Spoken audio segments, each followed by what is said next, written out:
I think we've all got a pretty firm grasp on the broad strokes of what's wrong with this show, as well as a lot of its typical methods of fucking up. Generic and boring characters, a nonsensical setting and worthless storyline, badly directed fight scenes full of weak effects animation, and the worst versions of any tropes that it tosses into the mix. But I don't think it's fair for us to simply call it here, because the Asterisk War is kind of worse than that. Another way of putting it is that most of what we've covered so far were probably issues with the source material just as much as with its adaptation, and were things which could have been a problem with any number of shows. What I'd like to get into now is more of the issues that I have with the way that this series was adapted, focusing most strongly on its lack of attention to detail. After all, this is a huge part of the problem that I have with this studio in particular, the way that so many of their shows seem to have so little thought put into their presentation, leaving us with a product that would probably have looked better in our imaginations while reading a book. After some recap footage at the start of episode 3, which they hope you won't mind as long as there's a couple new angles on Claudia's naked body, Claudia explains to Ayato how Seido-kan Academy basically follows kill-la-kill rules. The higher a fighter's rank, the more spacious their accommodations. It doesn't seem like this counts for much though, because it's not like the weaker students are living in the slums, the entire city is pristine and beautiful. We never get more than a glimpse of what Ayato's room looks like as a new student anyways, and at worst it seems like he just shares a college dorm-style room with classmate guy. Big deal. Claudia launches into some boring exposition about how the dumbass student council is only just now realizing that the 4 students who have already been attacked and had to bow out of the festa were probably connected. I guess I can't blame them for failing to realize the importance of these events, considering that they happened to 4 perfectly generic students. You know, if I were picturing this scene in my head, I probably would have gone with some people who actually look like they could compete in the festas, but what do I know about character design? Funnily enough, this scene actually does try to use its details to set us up for guessing who the assailant is. We find out that Big Dumb Guy and one of his lackeys are suspected in this case, but the other lackey is conspicuously not implicated. The only reason it doesn't work is that who the fuck cares? These dudes have been on screen like once so far and left no impact whatsoever. You could hardly be expected to have remembered that these characters existed if you were watching this show weekly and this scene came up. Besides, this is the first time that we've spent more than 20 seconds even addressing the whole assault subplot, so you may as well have forgotten about that too. The first time I watched these 4 episodes, I would never have imagined that this was actually the central plot of the entire arc. So after Ayato pussies out on getting some pussy, we finally cut to the start of his date with Euless to show him around the town. I feel I should mention right now that Saya will not make any appearance in this episode or the next, so it was super necessary to spend the majority of the last episode on her introduction instead of fleshing out this whole assassination plot more. Euless shows up in this white gown with a yellow trim, which I actually think is pretty damn cute, but what the hell is up with the parasol? Does Euless really seem like the kind of girl who'd carry a thing like that around all day just to match her outfit? I know they're trying to do that thing where she's actually got a secret girly side in contrast with her confrontational attitude, but I can't help finding this a little bit excessive. I'm also wondering what season it's supposed to be. Euless has on long sleeves and stockings, which would make it seem maybe a bit chilly, but the bright sunlight and the parasol would imply that it's pretty hot outside. Ayato is wearing a short sleeve button up over a baseball cut shirt, which could pretty much mean any weather, and all of the pedestrians are just dressed at random. I know this sounds like a particularly pedantic complaint, but if there's one thing that most anime do exceptionally well, even in less detailed productions, it's making sure to dress their characters for the season. It's almost weirdly prevalent. It's kind of depressing how little effort the anime staff put into making Asterisk City feel like a unique location. I've mentioned before how after showing the main stage where all of the festas take place, Euless talks about how the city is full of little stages, but we never see any of them. If people are constantly fighting in the streets like Euless says they are, then it seems like the obvious way to handle this tour would have been to have fights breaking out all over the place as they walked around town, or at least to show some in the background. Hell, I'd accept a little montage of panning shots of some of the other stages, anything other than mentioning the only thing that sets the city apart and then failing to show it. The one pervasive detail throughout this scene is the use of holographic billboards, which were shown in the cityscape shots of the first episode as well, and which feature a hodgepodge of text in different languages. I get that this is supposed to evoke how all of the world's countries have fused into one, but it's such an uncreative representation of that concept. Apparently, none of the world's cultures or languages have been changed at all in the past 100 years of cataclysm and restructuring, nor has the way that they advertise in the big city. Having spent a month in the Manila metropolitan area, I can tell you that a lot of big cities have billboards in many different languages already anyways, and a hell of a lot more of them than what's present here. I noticed in one shot there's like a holographic stop sign that says stop in both Japanese and in English, but the way it's laid out is weird as hell. The Japanese characters say tomare in hiragana, which means stop, but then at the bottom is also the kanji for to. I looked up what a Japanese stop sign looks like, and they've all got that kanji as the to in tomare, so I'm not sure why this sign includes both the hiragana at the top and the kanji at the bottom. I know this doesn't really matter, but the point I'm making is that even the details which they did include don't seem to make a lot of sense or add anything to the setting. I don't even want to imagine how this complicated ass stoplight is supposed to make more sense than the ones that we already have.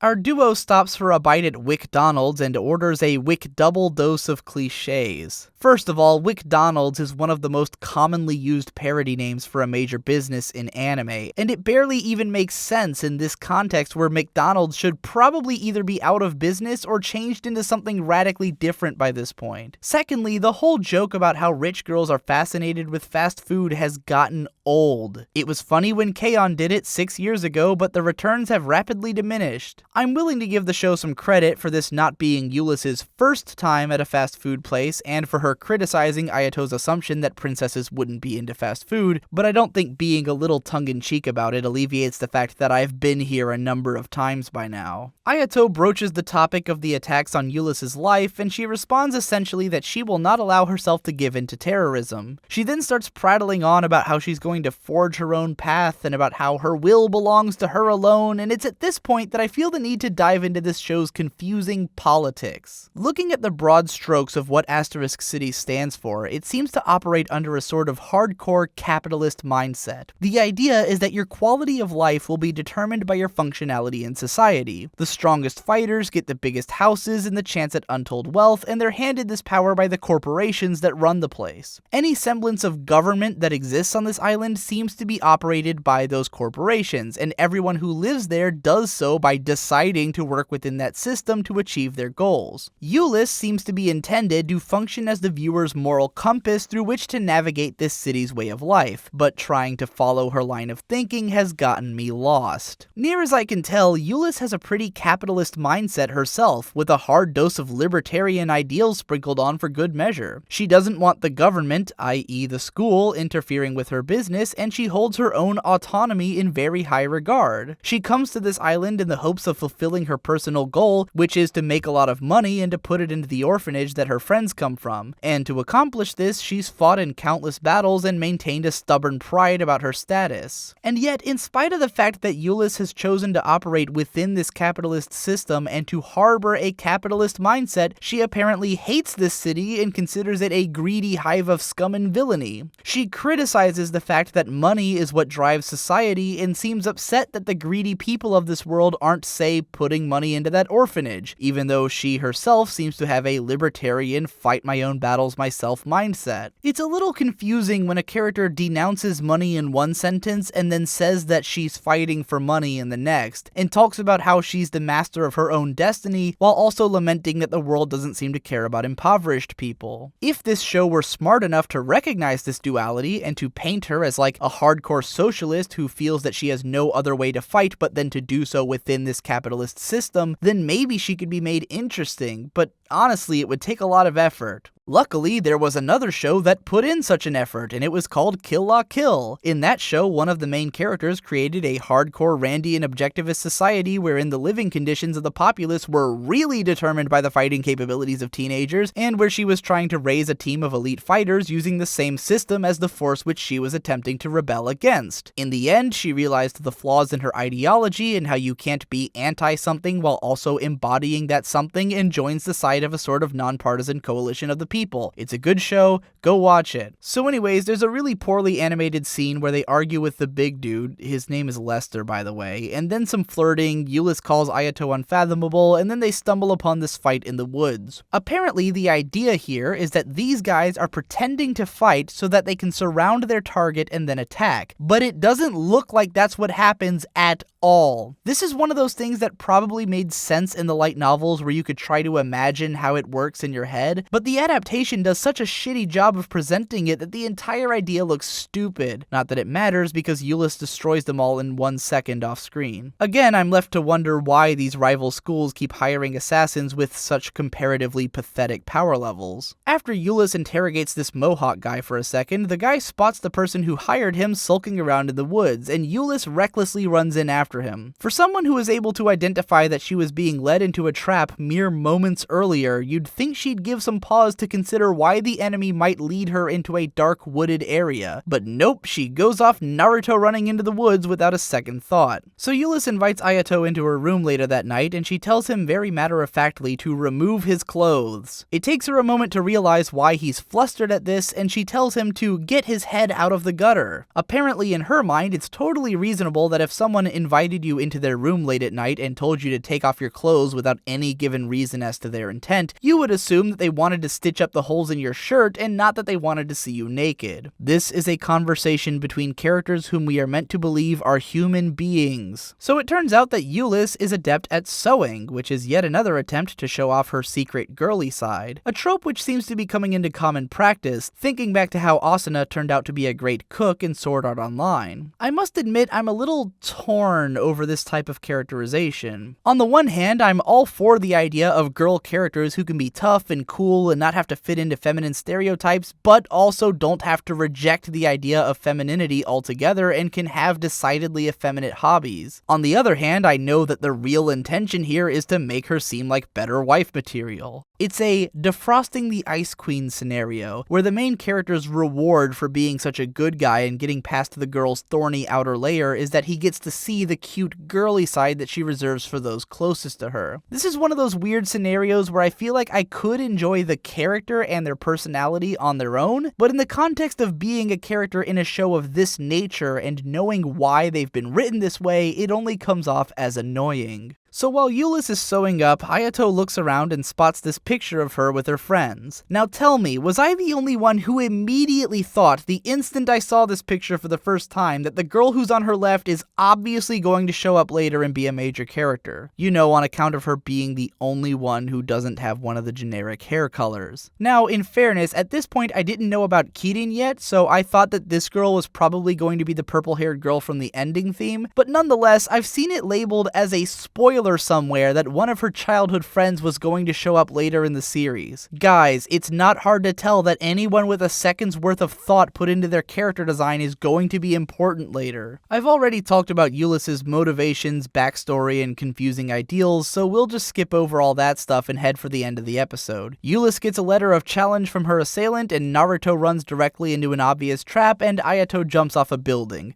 The end. So episode 4 starts with Euless arriving at the worst looking building in the city, and plot twist, the henchman guy was actually the bad guy. Revealing his true face causes his entire head to transform and grow larger, somehow making him even more generic looking than before. It turns out that Euless had discovered who the attacker was based on his dialogue from episode 3, but since her conjecture was based on information that we didn't have, we probably would have never figured this out ourselves. They could have probably set this up in such a way that we really end up suspecting this dude if they'd given him like 1 minute of screen time by now, but as it stands, his reveal is greeted with a sort of ineffectual, "Oh, really now?" So this suddenly over-the-top evil guy reveals that his plan is to have Euless back out of the festa by targeting Ayato. Hearing this, I would have assumed that he meant that he had like a sniper with a bead on Ayato right now, but Euless responds that all I have to do is stop you right here. And I guess she's right? Like, what was his plan exactly if it came to this? Just to fight her and win? In that case, couldn't he have just done that at any time? He seems to think that he could beat Ayato too, so back there in the forest, why didn't he just wipe them both out? Oh, and Lester is here somehow. Where did he come from? Apparently, he was told by Henchman Guy that Euless had accepted his duel. So was the plan here to have Lester and Euless fight? Then why did Silas, by the way his name is Silas, reveal himself? If he had planned to reveal himself from the beginning, then why did he invite Lester? Apparently, it was because he intends to frame Lester for taking out Euless. So why did he invite him to come before Euless would be dead? Is he confident that he can take out both of them? This is getting weird. So it turns out that the perfectly generic dudes in cloaks who attacked Euless were actually some robot things that Silas controls. I guess their skin was attached to those robes or something. A big dumb fight scene breaks out and Silas summons 128 robots. I mean, he says so, but I only counted like 80 at most, but who cares? Lester gets shit canned by a bunch of robots and then Euless blows them all away with a big fire dragon. She then fights some of them off with her sword, but then gets caught by one and trapped by a bunch of gunners, so she brings her dragon back around and tries to use it as a shield. This dragon is still active, but instead of using it to just mow down all of the attacking robots like she did 5 seconds ago, she tries to use it as a shield, which doesn't even slightly work. Surely she ought to know better? Because of a tiny flesh wound on her thigh, Euless is then easily immobilized by way of a couple of the robots which she was just taking out with attacks such as a kick to the face, grabbing her by the arms and pinning her against a pillar. In yet another reveal that means nothing to the audience, Euless figures out which school this guy is working for, which sets up that we'll need to look out for that school's name from now on. Just, you know, not for the entire next arc. Ayato then finally makes his show-stopping entrance, easily laying waste to the robots which grabbed Euless and then carrying her up through a hole in the ceiling. Please keep in mind that not only did all of the robots descend from this very hole in the first place, but that we're about to see them all jump up back through the hole in about a minute. And yet for some reason, Euless and Ayato are able to carry out an entire minute of conversation in the time that it takes for Silas to pursue them up through the hole. He even asks, "Are you done talking?" as if he was giving them breathing room on purpose. Ayato releases his savage force, and then another big stupid fight breaks out. At some random point amid all the chaos, Ayato determines that there's apparently 6 types of robots which can be active at once, and that only 16 units out of those are able to move at a time, which apparently is Silas attempting to evoke chess. Like, in literally no fashion whatsoever besides how many types of pieces there are and how many of them can move. Is Silas even evoking chess deliberately? Because that seems like it's more of a limitation than an intentional pattern of attack. And of course, absolutely none of what Ayato says is communicated visually at all. If they wanted to clue the viewer into the idea that there were 6 different robot types, they probably shouldn't have segmented them distinctly into 8 platoons. After all, the rules of chess are not that there's 8 types of pieces, but you can only move 6 types at a time. There's also nothing about moving all 16 pieces at once, and, you know, nothing about it resembles chess at all. Let's just pretend that we slept through the rest of this fight. Oh hey, it's the orange wings from the cover art that we talked about in part 1, except totally different looking. Cool. Ayato gets a big headache, and him and Euless hook up on the backdrop of pretty colors, and Claudia turns out to have heterochromia and says some mysterious stuff, and classmate guy is there, and that's it. That's the end. I'm done. The first arc is over. I can move on and talk about new things, like the second arc,